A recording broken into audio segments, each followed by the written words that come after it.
नमस्कार भाई लोग। रउआ देखत बानी द लाइफ समरी, जवन रउआ ले आवेला किताबन के सार भोजपुरी में सरल भाषा, दिल के छू जाए वाला अंदाज में। आज हम रउआ लेके आइल बानी एगो ऐसन किताब के कहानी जे हजारों ना बलुक लाखों लोगन के सोच, जीवन आ तकदीर बदल के रख दिहलस।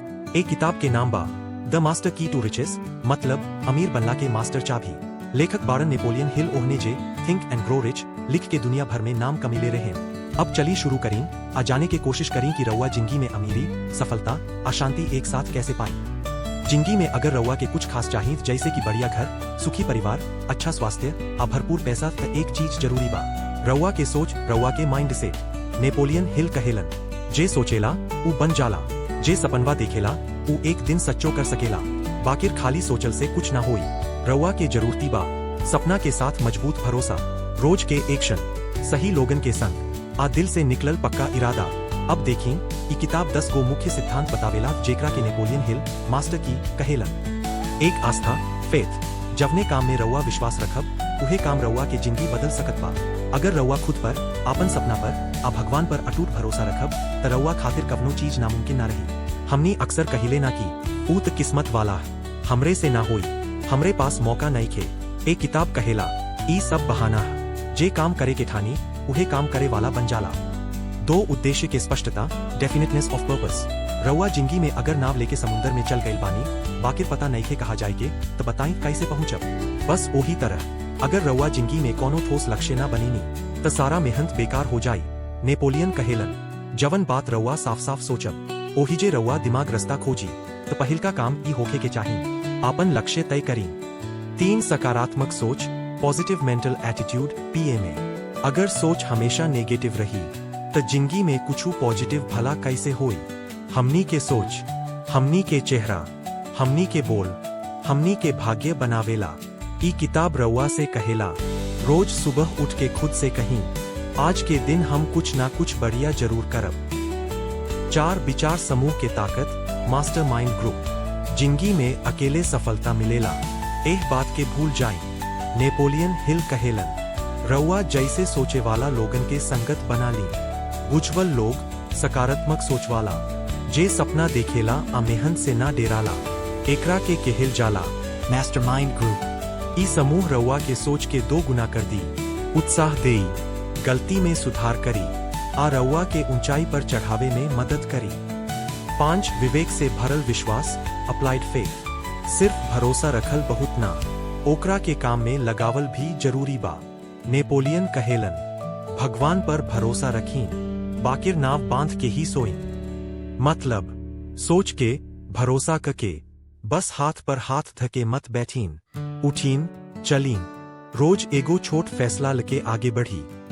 6, थोड़ा एक्स्ट्रा देवे के आदत, गोइंग द एक्स्ट्रा माइल। एगो आदमी दिन भर मेहनत करेला, बाकिर जे आदमी एक कदम ज्यादा चलेला उहे मनचाहा फल पावेला।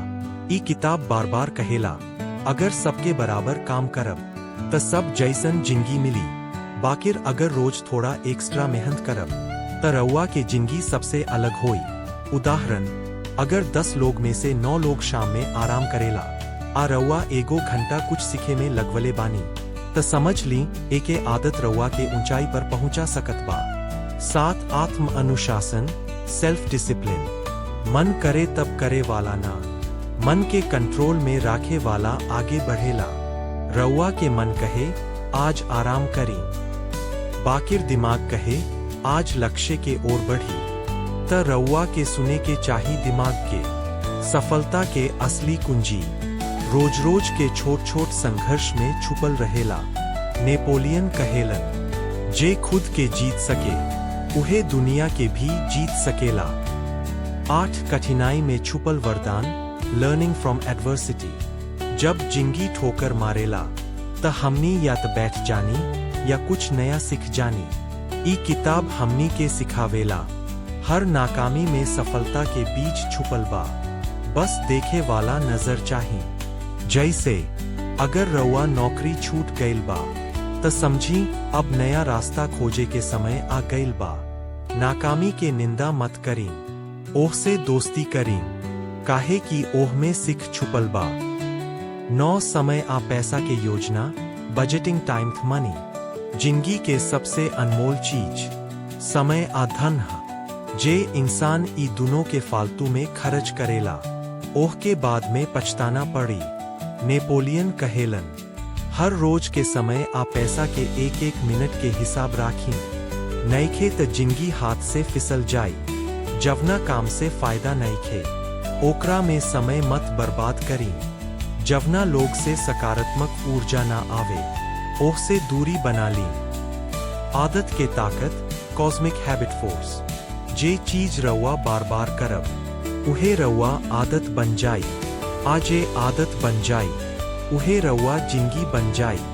ई किताब कहेला हर दिन एगो सही आदत डाल दी जैसे सुबह जल्दी उठना, 1 घंटा पढ़ाई करना या खुद से मोटिवेटिंग बात करना।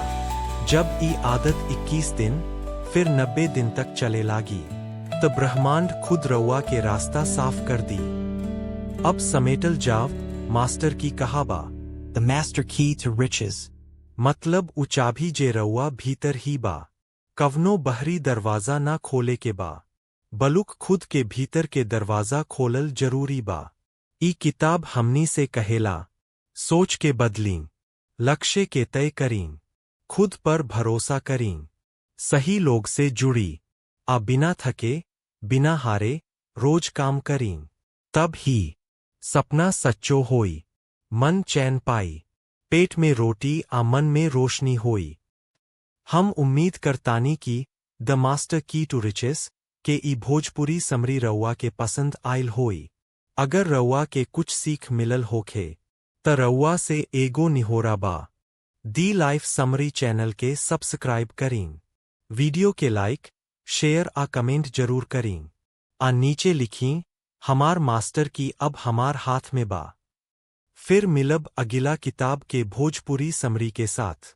तब तक सपना देखीं, भरोसा करीं आ बढ़त चलीं। धन्यवाद।